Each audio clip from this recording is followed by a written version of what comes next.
Magandang araw mga kaibigan. Ito po, good news ang ating pag-usapan. Yung mga government officials na inisnab o dinedma yung Senate Committee hearing ni Senator Amy kahapon. Kala nila ligtas na sila. Ba't hindi? Ang Senado may paninindigan. Nagpakita ng independence dahil co-equal branch of government. Pumirma na po si Senate President Escudero ng mga subpuena para ma-compel o mapilitan ng mga government officials na mag-attend. Siguro ang tatanungin nyo, kumusta si General Torre? Kasama na ba siya? Kasi pinag-iinitan ng mga senador si General Torre, lalo na si Senator Cayetano, Alan Peter Cayetano and Senator Bato, pinag-iinitan nila. Tanong ni Senator Cayetano, kung pagdating sa panahon na masupwena at maisyuhan ng cite in contempt itong si Torre, sinong utusan natin mag-aresto sa kanya? Siya rin ba? Okay, ito. Masamang balita, hindi pa kasama si General Torre. Kailan? Darating tayo dyan. Maingat si Senate President Escudero sa pagpirma. 2 lang ang kanyang pinirmahan ng subpuena. Okay, basahin natin ang news. News ng Business World. Aime's subpuena request. Okay, marami siyang ipinadalang subpuena for signature ng Senate President. Kailang 2 pa lang ang pinirmahan. It does not mean na disapprove na yung iba. Pinag-aaralan pa yung balancing act. Kaya, believe din ako dito kay Senate President Escudero. Hindi siya padalos-dalos, which is correct. So, sino yung 2 na napirmahan ng subpuena? Mapipilitan silang mag-attend itong 2. Kasi kung hindi, ma-cite in contempt sila. Okay, basahin natin. Senate President Escudero has signed subpoenas to summon officials to the Senate committee hearing on the arrest of former President Rodrigo Duterte. Ito ang salita ng Senate President. I have signed subpoenas to summon 2 officials. We sent them to the Senate Legal Counsel to study the implication of invoking executive privilege. He added that he sought the aid of Senate lawyers on the signed subpoenas to avoid a constitutional crisis. Senator Maria Imelda R. Marcos sought to subpoena the officials after Executive Secretary Lucas Bersamin on Monday invoke executive privilege to officials and cabinet secretaries invited to the Senate committee hearing. Mr. Bersamin said the agenda has been extensively discussed by the committee on March 20 hearing.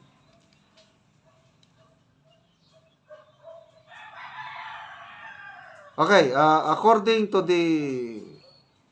Nawala naman ito. Basta, ang nabasa ko, yung Prosecutor General ng Pilipinas, I think Padulyon, yon ang isang napirmahan na subpuena.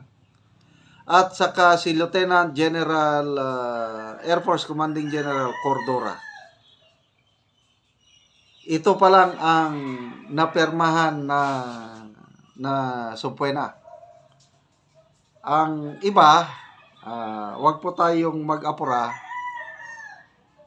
Darating tayo dyan. Sandali tinitignan ko. Basta, nabasa ko sa sige, tignan ko tong iba.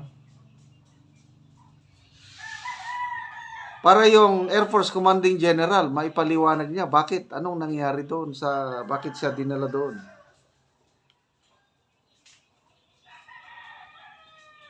Ito, at di kapihan sa Senado, Escudero revealed he signed the subpoena that Senator Amy Marcos has requested against Lieutenant General Arthur Cordora from the Philippine Air Force, and Prosecutor General Richard Anthony Fadulion from the National Prosecution Service. Imbes na sa USA, Office of the Senate Sergeant at Arms namin pinadala ng Secretary General, pinadala yung aking subpoena sa legal sa Senado para pag-aralan yung epekto nung pag-invoke ng executive privilege kaugnay sa subpoena na napirmahan ko. He noted that there are 2 Supreme Court decisions that upheld the power of the Executive Department to invoke executive privilege not only in answering certain questions but also in their attendance to congressional investigations. Ang huling gusto kong mangyari sa gitna at sa kabila ng napakarami ng kaguluhan sa ating bansa ay dagdagan pa ito sa pamamagitan ng isang constitutional crisis. So, no cabinet officials were present in the So, tingnan natin. At least, meron. Malaking papel yung commanding general ng Air Force. Kasi, it's an AFP facility. Bakit ang in charge si General Torre? Kaya, malaking katunungan yun. Pulis yun eh. Parang nabaliwala ang AFP doon sa pangyayari na yun. Ano yung mga protocol sa ganyan? Yung pagdating ng mga plano. Tapos yung Prosecutor General, ano ba ang patakaran? Ano ba ang palisiya? So to me, this is a very good development na sa susunod na hearing, mayroong mag-a-attend itong dalawa, bantay natin. So, huwag kayong mag-alala kasi marami ang nagtatanong, kumusta na si General Torre? Yun ang malaking problema. Kasi kung isubpoena nila si General Torre at hindi mag-attend at isite ng contempt ng Senado, sino ngayon ang huhuli kay General Torre? Baka yun ang gustong iwasan ni Senator Escudero, yung magkaroon ng constitutional crisis na isubpoena mo yung general ng pulis at walang manghuli sa kanya kasi pulis nga siya. Okay. So, sana hindi tayo hantong ng constitutional crisis. Salamat mga kaibigan sa inyong pagsubaybay sa ating channel at napakalaking tulong nyo sa Tribong Talandig ng Bukidnon dahil ang ating sweldo sa channel na ito is inilalaan pagtulong sa tribo. Namimigay tayo ng libreng yero at pako sa tribo para ma-repair ang sira-sira nilang bahay. Panoorin nyo ang video na ito.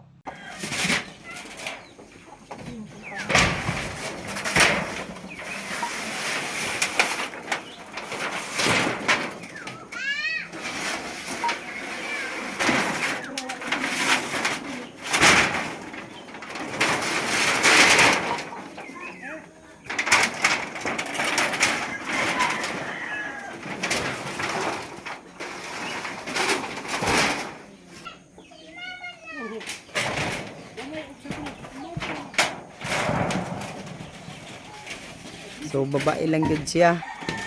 Nga siya ra gyud ang nagpanday ini yang balay kay man siya lain masaligan.